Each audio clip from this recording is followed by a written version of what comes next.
Welcome to Hope for the Uprooted, Stephanie. I am so delighted that you are joining me for a very timely podcast. And first of all, I just want everybody that's listening to know that I love you to pieces. I don't have anybody on my podcast that I don't love to pieces, but I love you so much. And we're just kindred spirits because we're both from the South. But tell me how, you tell the audience how we met. Oh my goodness, you were the lifesaver. I remember I had moved from Georgia to Arizona and it was so tough. I thought, gosh, what have I gotten myself into? And it felt like my life had burned to the ground. I had left all of my friends and family, and I'm sure a lot of people can relate to that. It's starting over. And I was crying amidst all of the boxes and my kids. I have 4 kids, and they had all gone off to different schools, and my husband was at work, and I was working from home. And I just looked around and I thought, what in the world have I done? So I began to pray, and my husband, he was just so sweet. He was like, he's an engineer and he can usually fix anything. And he looked at this and he was like, I can't fix this. So he began to pray and just pray that the Lord would change my heart and give me a new perspective when I just didn't know what to do. And so I ran over to the bookstore and I was looking through the books and I had my glasses on because I had been crying. And I thought, Lord, I'm not going to leave here. If I have to camp out, I need an answer today. So I started looking through all the books, and there it was, a book called After the Boxes Are Unpacked. I couldn't believe it. So I thought, well, I'll open it up and see what it says. And the first chapter immediately was talking about from grits to guacamole, a woman's journey from Atlanta, Georgia to Scottsdale, Arizona. And I'm just like, what? I mean, could it be more specific? Is this real? And I just was so thankful. So I emailed you. I didn't know where in the world you were, if you were still in Scottsdale or, traveling to the military bases or wherever you were. And I wrote you, and in tears, I just said, I feel devastated. I feel like my life has ended. And I'm just too old to be starting over. I ran to Barnes and Nobles and I got an email that said, hey, the school needs an emergency contact. And I thought, Lord, I don't even have someone to have an emergency contact. So I wrote you and you wrote me back within the hour. Oh my goodness. I could cry now because I remember the day. I remember the moment. I was sitting in my living room amongst all those boxes and you said, oh, honey, I know exactly how you feel. I'm cheering you on with my pink pom-poms right now, and I just want you to feel like I'm just giving you the biggest hug. And you are exactly like that today. And now we've become like kindred spirits, best buddies. You live down the street from me. I mean, can that be any crazier? And you even actually helped me edit my book. Well, hey, and speaking of your book, am I proud of you or what? Living Your Best Life is the latest birth in your family. You have 4 children, right? A Yes. Wonderful husband, a dog that I'm going to steal in the middle of the night. And, I just love your kids, but I love your dog more.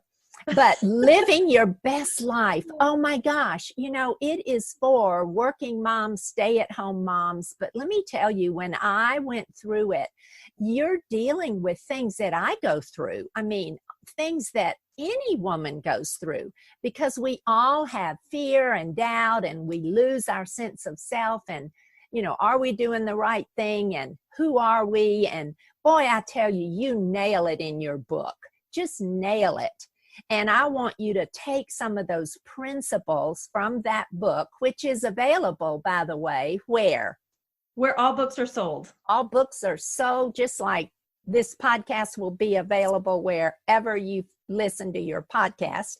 And it is absolutely, it nails it. It brings hope. It has humor. It brings encouragement, practical application, biblical application. And I highly recommend it for a young mom. And we're going to have a picture of it, of course, on our social media and on our website. But in the meantime, let's dig in, Stephanie.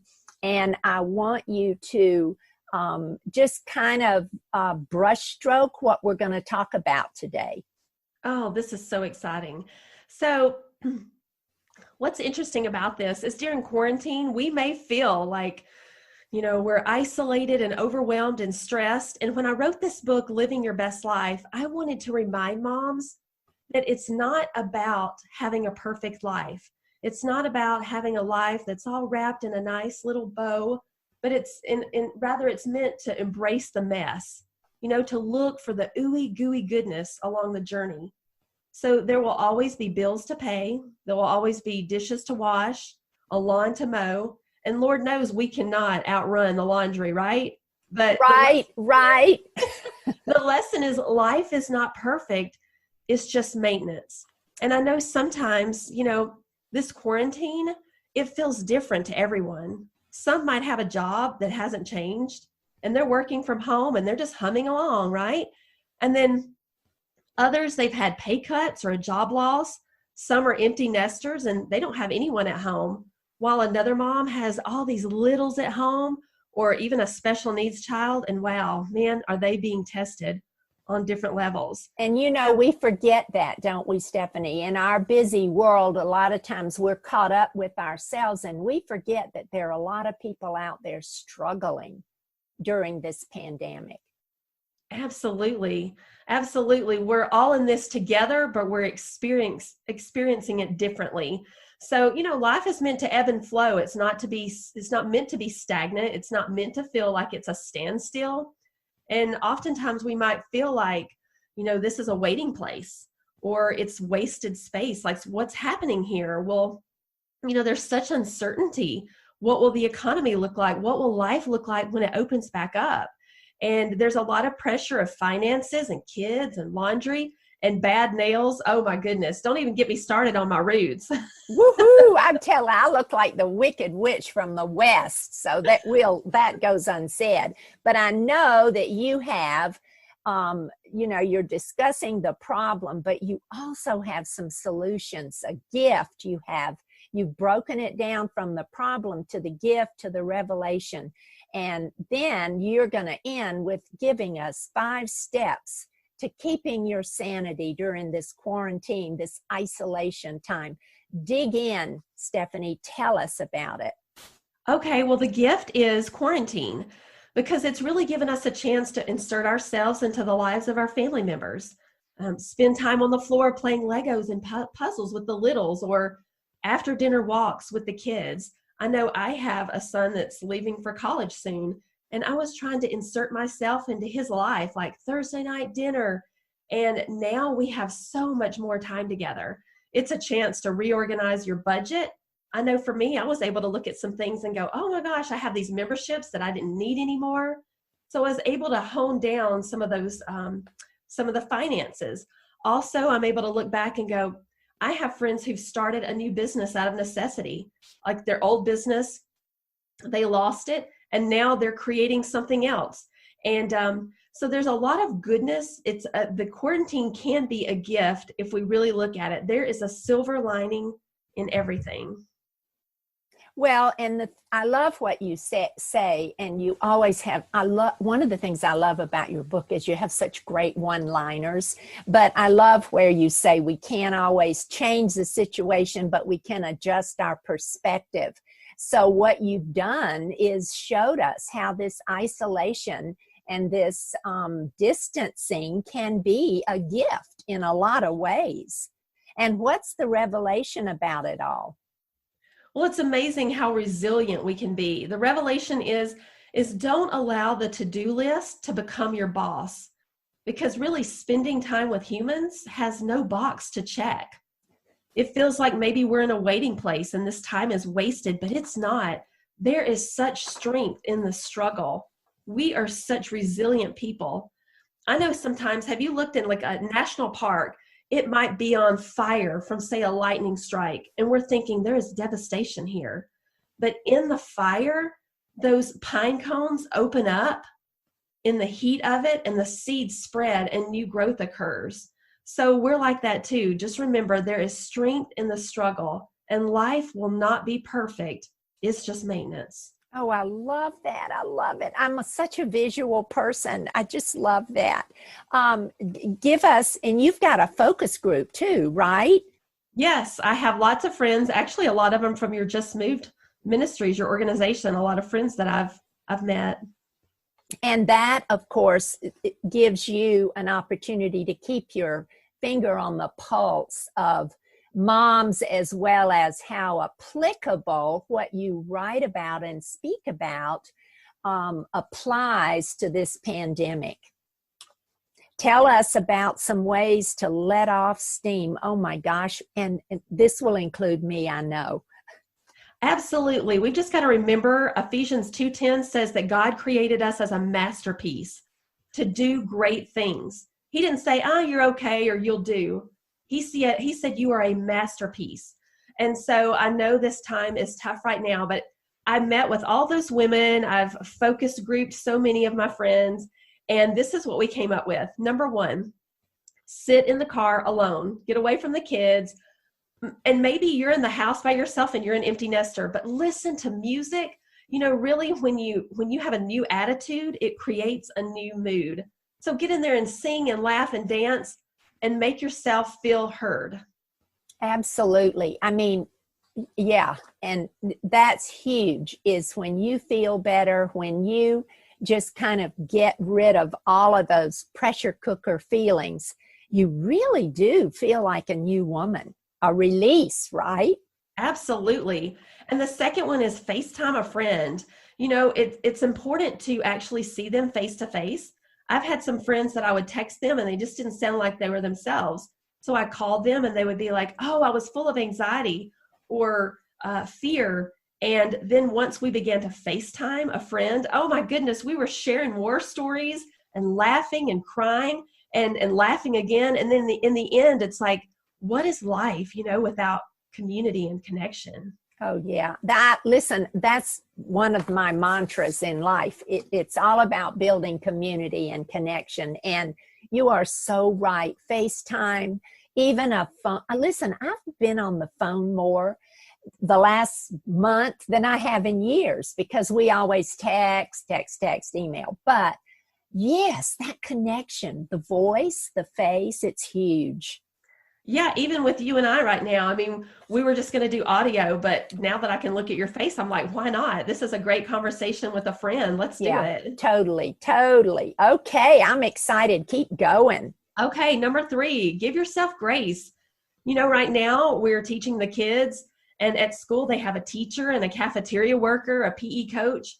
We're doing all the things. And I mean, I didn't even know that Pluto was no longer a planet. And oh my gosh, here I am teaching kids. Like, what has this world come to, right? So give yourself virtual gold stars. It's easy to say, oh, I didn't do well today. I didn't feed the kids, all of the colors of the rainbow, and they just had a Rice Krispie treat for a snack. Like, look up, and instead of giving yourself the mom guilt, just say, oh my gosh, I am awesome because I'm their mom. Well, yes, you're their mom and you're the only one, but you're doing a great job. They ate today. They slept in a great bed. You're winning. They had toilet paper. Boom. That's right. And, I have found as a mom and as a grandmother and as a woman that I always look at what I haven't done rather than focus on what I have done. And I think we're prone to do that, and that can take us on a downward spiral too. We're never going to accomplish everything in a day anyway, are we? Exactly. Well, what else? Will always outrun us. It definitely will. Absolutely. Okay, I'm excited. What's number 4? Okay, number 4. Take time for yourself. And I know people go, oh, well, I would love to, but do you know that I'm in here with about 6 squirrels that I've been living with, for a month? But it is possible. You can eat chocolate in the backyard. You can watch your favorite TV show after they go to bed. You can talk with your spouse and say, look, I need 30 uninterrupted minutes to take a bubble bath, because you hear yourself. It's like, mom, all day long. You need your brain to allow itself to heal, right? So go on a walk, take a bike ride, enjoy nature, but you need to take time for you. That is so true. And I take I walk one day and bike ride the next day, my little pink bike around the neighborhood. And I have found that that really does clear my mind. And I can come home with a totally different perspective, because you're right. It kind of empties your brain, allows it to heal itself. And I was walking the dog the other day and you passed by on your pink bike. That's and right. It totally I made my day. did. And we stopped in the middle of the street, 6 feet apart or more, and Absolutely. just visited. I'm so relationally starved, as so many women are who are at home. These are great ways to let off steam. Okay. And what's next? Okay, so I want to remind women in Matthew 10:29, it says, "But not a single sparrow falls to the ground without your Father knowing it." So all the fears you have and the anxiety and the unknowns and uncertainty, I just want you to know that He cares for you. All right. So number 5, reframe your mindset. It's so easy to get stuck like, oh, I'm a victim. But what can I learn from this? What can I learn in this struggle? Because there's always pain, but we can create a platform. So just look at it and see, just write down the silver linings. Thank you, Lord, for more time to create breathing room in my life. Thank you, Lord, that I have more time to spend with my family, to reset my priorities, to take my business to a different level. So perspective is key. Well, and I love the fact, to just, if you don't have a journal, just write down on a scratch piece of paper everything you're grateful for. Because again, so many times we dwell on what we don't have and how life is not perfect, rather than count our blessings. So I love that important ingredient. Absolutely. Because in the end, life is not perfect. It's just maintenance. Absolutely. And I know you've got some wonderful scriptures all through the book that you reflect on, and some super great biblical principles, which is, I love a book to have biblical application and practical. So I know Ephesians 2:10, I love what you said. This is your moment to shine. That's what you said, Stephanie Pletka. But Ephesians 2:10 says, you are a masterpiece created to do great things. Absolutely. And if I learned anything from Just Move Ministries, it's women have more power than we think. And, our attitude sets the tone for the entire family.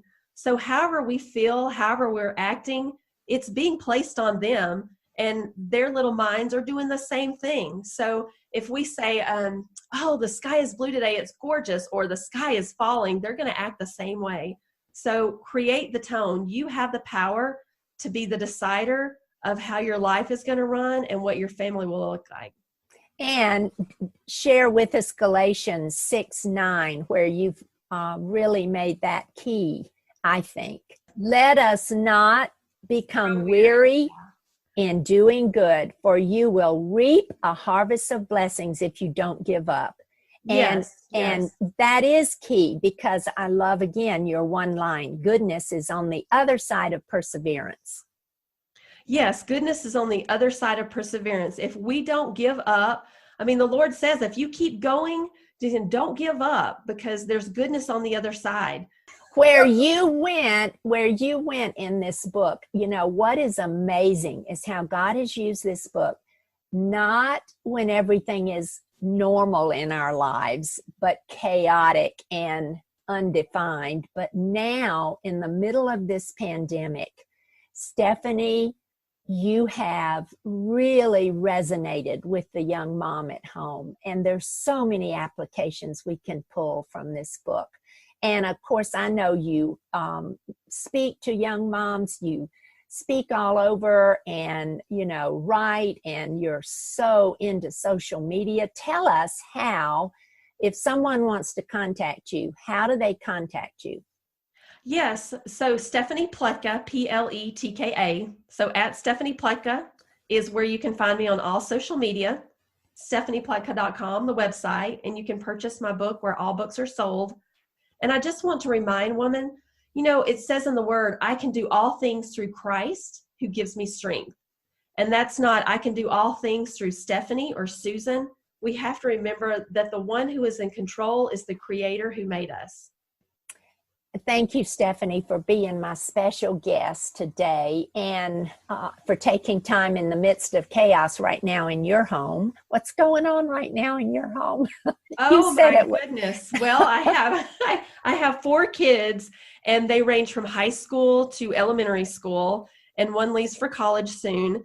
And I have a husband who's on conference calls all day long, and in every room right now, there is a Zoom going on with their classes. And so I'm actually in my bedroom, and I had one of the kids write a little note that says, "Do not disturb mom, she's recording." So we're just all in every nook and cranny of the house right now.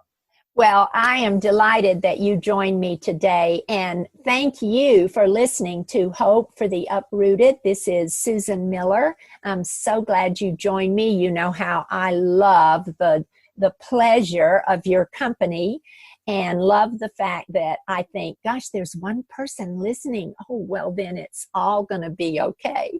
And so thank you, and we will tune in together again real soon. And in the meantime, never give up and never lose heart.